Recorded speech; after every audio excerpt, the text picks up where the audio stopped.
So I want to talk a little bit today about the Armlock Putter and why I think it's going to be kind of the next big thing in putting, and why you're going to continue to see more of it both at the PGA Tour level as well as the recreational level. So I've actually been using this guy for about 2.5 months, and I like the results so far. So let me talk about the specifics of this putter and why it might work for you. So first of all, for me personally, when I use a shorter putter, my tendency is to get a little bit too much right hand push into my stroke.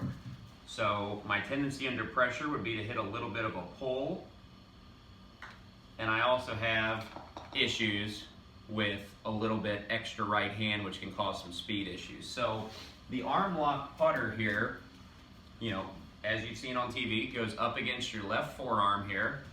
You're going to grip it where you normally would grip a putter here, and then you're going to kind of lock in your shoulders and just kind of let them rotate naturally here while keeping that grip kind of fixed on your left forearm there. So the specifics of the putter, if you're going to try one, you have to make sure this putter fits you properly.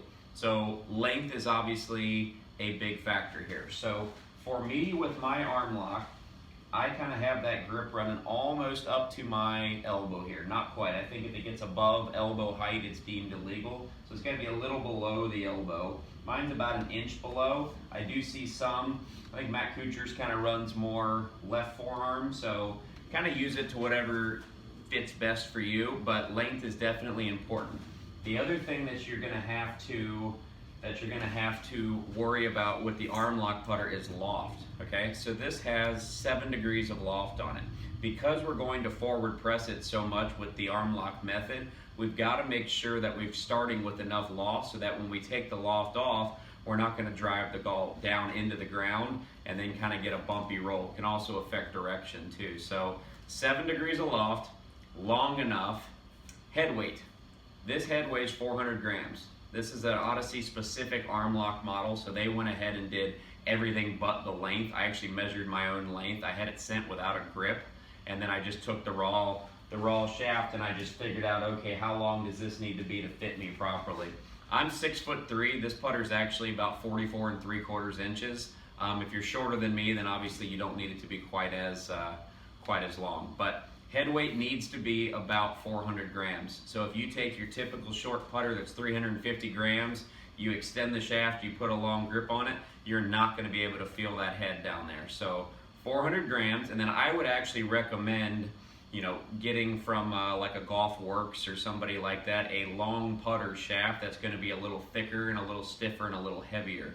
Because the extra weight here, you're going to actually feel that shaft bend a little. You're also going to have issues with the longer grip. The way that a normal shaft tapers, you're going to have a little bit of gapping here at the bottom of the grip. So if you want to make your own, kind of take those steps with it.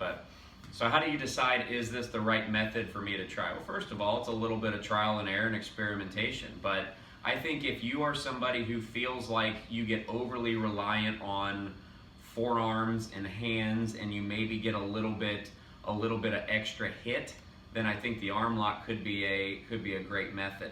In terms of setup, everything's going to stay pretty similar. The one thing that I noticed with the Armlock is that my tendency was to put the golf ball too far forward in my stance, because I would feel myself forward pressing, and just naturally being used to a 3 or 4 degree putter, I would think that I was de-lofting it and then needed to add loft with my stroke. Because I've got a 7 degree loft putter, I can actually put the ball a little further back in my stance.